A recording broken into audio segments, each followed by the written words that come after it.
My kids' activity clubs hate to see me coming because not only am I a parent, I'm a social worker and a safeguarding trainer and consultant. And these are the 4 things that I always ask about before I sign my child up to a group.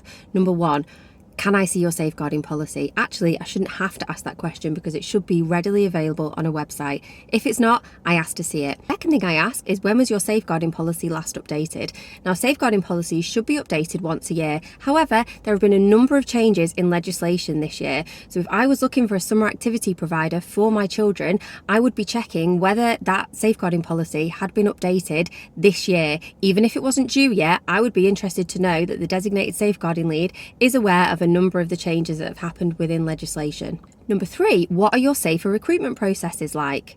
Do all staff and or volunteers have a recent and up-to-date enhanced DBS? Please do not assume that this is in place. Always ask the question. Who's the designated safeguarding lead? What's their level of experience? When were they last trained? And number 4, can I see a copy of your consent form? I'm interested to know what is included on the consent form for parents.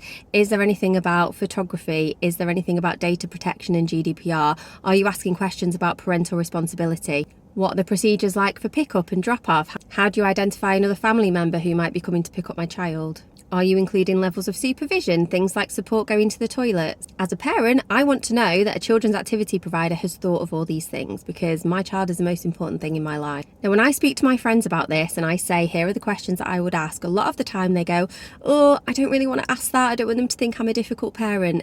Let me tell you, any good quality children's activity provider would happily answer all of these questions because they would have everything in place that is necessary to safeguard your child. And safeguarding isn't just about protecting from harm. Safeguarding is about creating an environment for them to thrive. And if you receive some kind of pushback to these questions, it is a reflection on the provider, not on you as a parent. Now, if you're watching this and you are a children's activity provider, comment safeguarding. I will send you a link to my next free webinar where we look at what safeguarding looks like from policy into practice.